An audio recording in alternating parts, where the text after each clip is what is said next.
사랑으로 시작한 두 사람은 왜 결국 돈 앞에서 가장 많이 싸우게 될까? 결혼식 날 서로의 손을 꼭 잡고 끝까지 함께하자고 말하던 부부가 몇 년 뒤 통장 잔고를 두고 말없이 등을 돌린다.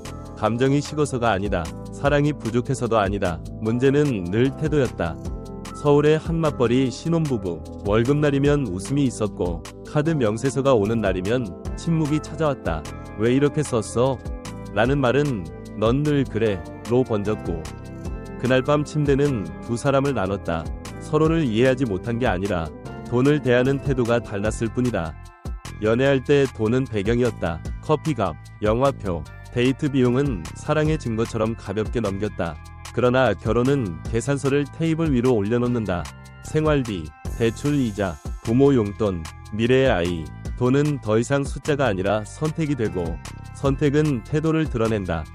한쪽은 안정이 먼저였다. 현금 흐름을 지키고 자산과 부채를 구분하며 장기적 선택을 말한다.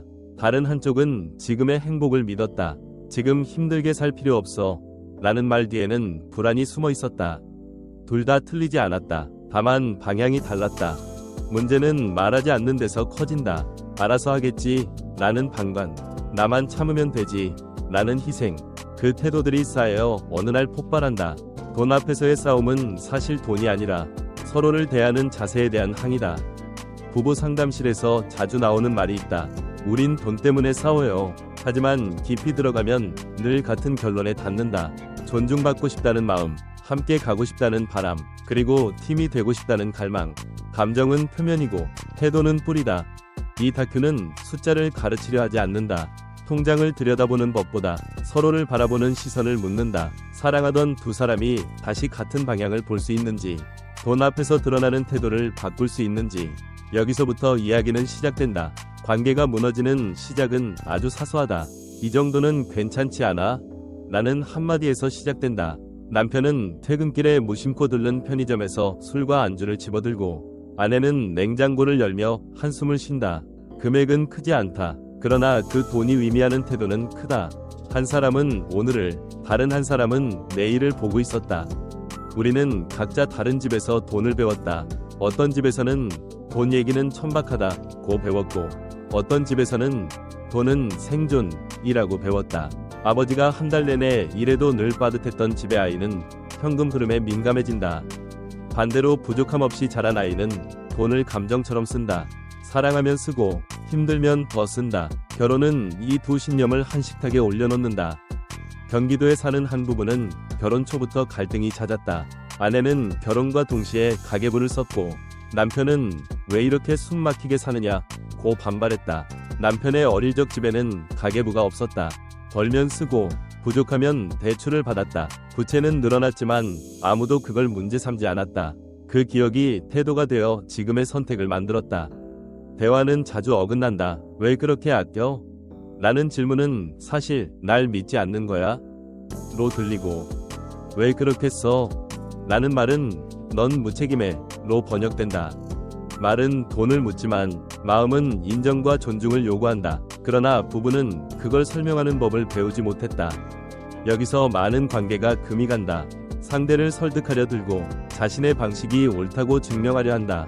자산과 부채의 개념도 장기적 선택의 중요성도 말하지 못한 채 감정 싸움으로 끝난다. 결국 남는 건 우린 너무 달라 라는 체념이다. 하지만 이 다름은 실패의 증거가 아니다. 오히려 출발점이다. 서로가 어떤 가정에서 어떤 태도로 돈을 배웠는지 이해하는 순간 비난은 질문으로 바뀐다. 왜 그렇게 생각해?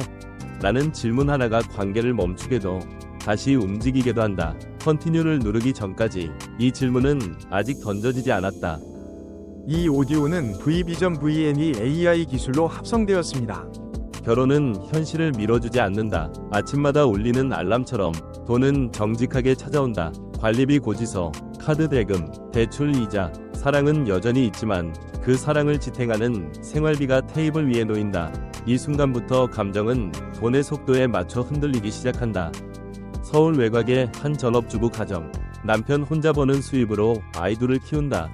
아내는 늘 미안했고 남편은 늘 부담스러웠다. 아이 학원비 이야기가 나오는 날이면 대화는 짧아졌다. 지금은 힘들어. 그 말은 숫자의 한계였지만 아내에게는 자신의 가치가 깎이는 소리로 들렸다. 돈이 감정을 지배하는 순간이었다. 맞벌이 부부라고 다르지 않다. 둘 다 번다는 안도감은 오래가지 않는다. 생활비는 자동이체로 빠져나가고 남는 건 생각보다 적다. 우린 왜 이렇게 벌어도 불안할까? 라는 질문이 생긴다. 현금 흐름을 보지 않은 채 자산만 꿈꾸고 부채를 미뤄둔 결과다. 집은 샀지만 마음은 더 좁아졌다. 부모 부양은 또 다른 현실이다. 명절마다 오가는 용돈, 병원비 이야기. 한쪽은 당연하다고 느끼고 다른 한쪽은 왜 우리 몫이냐고 묻는다. 이때 돈은 효도와 불효의 기준처럼 쓰인다. 사랑하던 배우자가 갑자기 내 편이 아닌 사람처럼 느껴진다. 아이 계획 앞에서는 더 적나라해진다. 지금 낳아도 될까? 라는 질문은 경제적 안정에 대한 두려움이다. 장기적 선택을 말하는 쪽과 어떻게든 되겠지 라고 믿는 쪽은 여기서 크게 갈린다. 누구도 나쁘지 않다. 다만 책임을 바라보는 태도가 다르다. 이 시기 많은 부부가 침묵을 택한다. 싸우느니 말하지 않는 선택. 그러나 말하지 않은 돈은 감정으로 새어나온다. 눈빛, 한숨, 무심한 말투. 사랑은 남아있지만 함께 버텨야 할 현실 앞에서 각자 버티고 있다.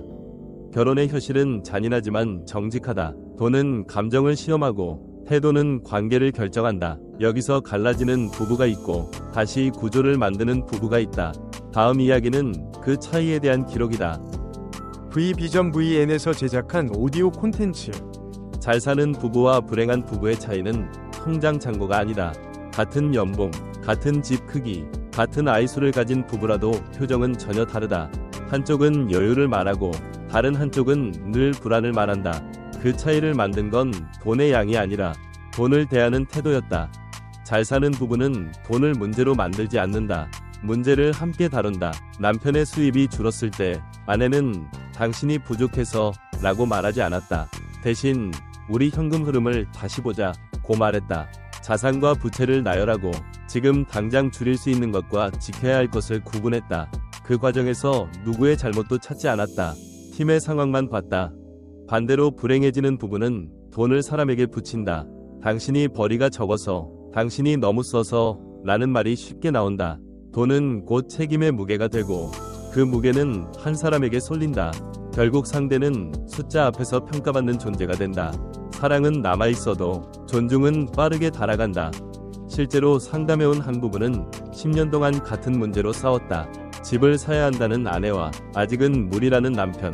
아내는 장기적 선택을 말했고 남편은 당장의 부채를 두려워했다. 싸움이 끝나면 늘 같은 말이 남았다. 넌 항상 비관적이야. 넌 현실을 몰라. 문제는 집이 아니라 서로의 태도를 이해하지 않으려는 고집이었다. 반면 한 글로벌 성공 부부의 인터뷰에서는 이런 말이 나온다. 돈 얘기를 할 때 우리는 감정을 먼저 내려놓는다. 그들은 돈을 성격 테스트처럼 사용하지 않았다. 대신 공동 목표를 확인하는 도구로 썼다. 경제적 안정은 결과였고 출발점은 언제나 같은 방향이었다. 잘 사는 부부는 합의가 빠르다. 완벽해서가 아니라 다를 수 있음을 인정하기 때문이다. 불행한 부부는 옳고 그름을 가리느라 지친다. 이 차이는 시간이 갈수록 커진다. 돈은 그대로인데 관계의 온도만 달라진다. 결국 부부를 갈라놓는 건 위기가 아니다. 위기 앞에서 드러나는 태도다. 그리고 그 태도는 오늘의 선택에서 만들어진다. 다음 이야기는 그 선택을 구조로 바꾼 부부들의 방식이다. 이 오디오는 V비전 VN이 AI 기술로 합성되었습니다. 부부의 재정은 감정이 아니라 구조로 관리될 때 비로소 숨을 쉰다. 잘 버는 사람이 있다고 안정되는 것도 아니고 아끼는 사람이 있다고 불안이 사라지는 것도 아니다. 핵심은 누가 얼마를 버느냐가 아니라 돈이 어떻게 흐르느냐다. 현금 흐름을 모르는 부부는 늘 바쁘고 아는 부부는 덜 흔들린다. 부산의 한 맞벌이 부부는 결혼 5년 차에 큰 싸움을 겪었다. 둘 다 열심히 벌고 있었지만 통장은 늘 비어 있었다. 이유는 간단했다. 수입은 공유하지 않았고 지출은 각자 판단했다. 자산과 부채를 한 번도 한 화면에 올려본 적이 없었다. 집 대출, 카드 할부, 보험료가 따로따로 움직이며 서로를 압박했다. 전환점은 한 장의 종이였다. 그들은 엑셀도 앱도 아닌 종이에 적었다. 월 수입, 고정 지출, 변동 지출, 부채 상환액, 그리고 남는 돈이 얼마인지 처음으로 함께 확인했다. 그 순간 싸움은 멈췄다. 숫자가 감정을 대신 말해줬기 때문이다. 생각보다 우리가 괜찮네. 그 한마디가 팀을 만들었다. 부부 재정 시스템의 핵심은 역할 분담이다. 한쪽은 기록을 맡고, 한쪽은 방향을 맡는다. 한쪽은 단기 안정에 집중하고, 다른 한쪽은 장기적 선택을 본다. 모두가 모든 걸 잘할 필요는 없다. 서로의 강점을 구조 안에 넣는 것이 중요하다. 이때 돈은 권력이 아니라 책임이 된다. 성공한 한국의 한자영업 부부는 매달 돈 회의를 한다. 감정 이야기는 하지 않는다. 목표만 확인한다. 올해 부채를 얼마나 줄일지, 자산을 어디까지 늘릴지, 가족의 경제적 안정이 어떤 모습인지. 회의가 끝나면 결과를 존중한다. 지키지 못해도 비난하지 않는다. 대신 구조를 조정한다. 재정 시스템이 없는 부부는 싸움이 반복된다. 있는 부부는 수정이 반복된다. 이 차이가 5년, 10년 뒤를 갈라놓는다. 돈은 여전히 어렵지만 함께 다룰 수 있게 된다. 다음 단계는 이 구조 위에서 마음을 바꾸는 일이다. 팀이 되는 마인드셋의 전환, 그 순간을 따라간다. 마인드셋이 바뀌는 순간은 거창하지 않다. 누군가가 더 참겠다고 말할 때가 아니라 더 이상 혼자 버티지 않겠다고 말할 때 찾아온다. 많은 부부가 희생을 사랑으로 착각한다. 내가 참으면 돼. 그러나 그 말 뒤에는 반드시 피로와 원망이 남는다. 팀플레이는 희생이 아니라 분담에서 시작된다. 경기도의 한 외벌이 부부, 남편은 늘 내가 더 벌어올게 라고 말했다. 아내는 난 쓰지 않을게 로 답했다. 몇 년이 지나자 둘 다 지쳤다. 남편은 성과에 매달렸고 아내는 소비 하나에도 죄책감을 느꼈다. 어느 날 아내가 말했다. 당신만 뛰는 경기 같아. 그 말이 마인드셋을 바꿨다. 돈의 문제를 개인의 능력이 아니라 팀의 전략으로 보기 시작한 것이다. 팀이 되는 순간 언어가 달라진다. 네가 왜가 아니라 우리가 어떻게로 바뀐다. 현금 흐름을 볼 때도 책임을 묻지 않는다. 흐름을 고친다. 자산과 부채를 이야기할 때도 불안을 전가하지 않는다. 장기적 선택을 함께 설계한다. 이 전환은 감정을 누르는 것이 아니라 감정을 안전하게 놓을 자리를 만드는 일이다. 글로벌 성공 부부의 공통점은 역할의 존중이다. 한 사람은 수입의 파도를 맡고 다른 한 사람은 가정의 바닥을 다진다. 보이지 않는 노동과 보이는 성과를 같은 가치로 놓는다. 이 합의가 있을 때 돈은 비교의 도구가 아니라 신뢰의 증거가 된다. 마인드셋 전환의 핵심 질문은 단순하다. 이 선택이 우리 팀에 도움이 되는가? 이 질문 하나가 소비를 바꾸고 저축을 바꾸고 커리어의 방향까지 바꾼다. 누군가의 꿈이 아니라 부부 공동 목표를 기준으로 판단하게 된다. 경제적 안정은 숫자가 아니라 관계의 안정에서 온다는 사실을 체감한다. 이 전환 이후에도 갈등은 있다. 그러나 회복이 빠르다. 상처를 남기지 않기 때문이다. 팀은 실수를 공유하고 다음 수를 준비한다. 이제 남은 것은 돈을 대하는 철학이다. 사랑을 잃지 않기 위해 어떤 원칙을 세울 것인가? 돈을 대하는 부부의 철학은 위기 때 가장 선명해진다. 수입이 줄고 예상치 못한 지출이 생길 때 그 집의 원칙이 드러난다. 불안한 순간에 서로를 위심하는 부부가 있고 같은 편에 서는 부부가 있다. 차이는 간단하다. 돈을 사랑의 적으로 보느냐, 관리해야 할 도구로 보느냐다. 한 한국 부부는 사업 실패를 겪었다. 몇 달 사이 부채가 늘었고 경제적 안정은 멀어 보였다. 그러나 그들은 한 가지 원칙을 지켰다. 돈 때문에 서로의 존엄을 건드리지 않는다. 탓하지 않고 숨기지 않았다. 현금 흐름을 매주 점검했고 자산과 부채를 명확히 나눴다. 불안은 줄지 않았지만 신뢰는 남았다. 그 신뢰가 재기의 기반이 됐다. 돈 철학의 첫 번째는 투명성이다. 숨기지 않는 것. 작은 소비라도 공유하는 이유는 통제가 아니라 안전 때문이다. 두 번째는 우선순위다. 당장의 만족보다 장기적 선택을 존중한다. 세 번째는 공동 목표다. 집의 크기나 차의 브랜드가 아니라 몇 년 뒤 어떤 삶을 살고 싶은지에 합의한다. 이 합의가 있을 때 소비는 싸움이 아니라 선택이 된다. 성공한 글로벌 부부 인터뷰에서 반복되는 말이 있다. 우리는 돈으로 감정을 보상하지 않는다. 힘든 날이라고 더 쓰지 않고 미안하다고 더 사지 않는다. 감정은 말로 풀고 돈은 계획으로 다룬다. 이 분리가 관계를 지킨다. 철학이 없는 부부는 상황에 끌려간다. 철학이 있는 부부는 상황을 해석한다. 같은 위기 앞에서도 다른 결말을 만든다. 돈은 여전히 중요하지만 사랑의 기준이 되지 않는다. 마지막으로 남은 질문은 하나다. 오늘 무엇을 선택할 것인가? V비전 VN으로 전문 음성 녹음 제작. 모든 변화는 거창한 결심이 아니라 오늘의 작은 선택에서 시작된다. 많은 부부가 언젠가 얘기하자 고 미룬다. 그러나 그 언젠가는 대부분 오지 않는다.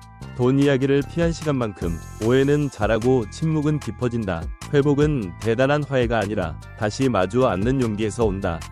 오늘 밤 부부가 함께 던져야 할 질문은 이것이다. 우리는 같은 방향을 보고 있는가? 누가 더 벌고 누가 더 쓰는지가 아니라 앞으로 어떤 삶을 원하느냐다. 이 질문에 대한 답을 처음으로 함께 적어본 부부들은 공통적으로 말한다. 싸움이 줄어든 게 아니라 싸움의 의미가 바뀌었다고. 이기기 위한 대화가 아니라 맞추기 위한 대화가 됐다고. 실천은 단순해야 한다. 첫째, 돈 관련 합의는 단 하나만 정한다. 이번 달 현금 흐름을 함께 보는 날을 정하는 것. 숫자를 숨기지 않고 평가하지 않는다는 약속 하나면 충분하다. 둘째, 오늘 바로 바꿔야 할 행동은 비난을 질문으로 바꾸는 것이다. 왜 이렇게 했어? 대신 이 선택의 이유가 뭐야? 라고 묻는다. 태도가 바뀌면 대답도 달라진다. 한 사람의 선택이 가정을 바꾼 사례는 많다. 한 아내는 더 이상 참지 않기로 선택했고, 한 남편은 더 이상 혼자 결정하지 않기로 선택했다. 그 선택이 부부 공동 목표를 만들었고, 목표는 행동을 바꿨다. 경제적 안정은 그 결과였다. 돈이 아니라 태도가 삶의 방향을 틀었다. 사랑은 여전히 중요하다. 그러나 결혼을 지키는 것은 사랑의 크기가 아니라 함께 다루는 방식이다. 돈 앞에서 등을 돌릴 것인가? 같은 편에 설 것인가? 이 다큐의 끝에서 남는 건 한 가지 선택이다. 오늘 부부로서 다시 팀이 되기로. 그 선택이 관계를 살리고 인생의 방향을 바꾼다. V비전 VN에서 생성된 음성.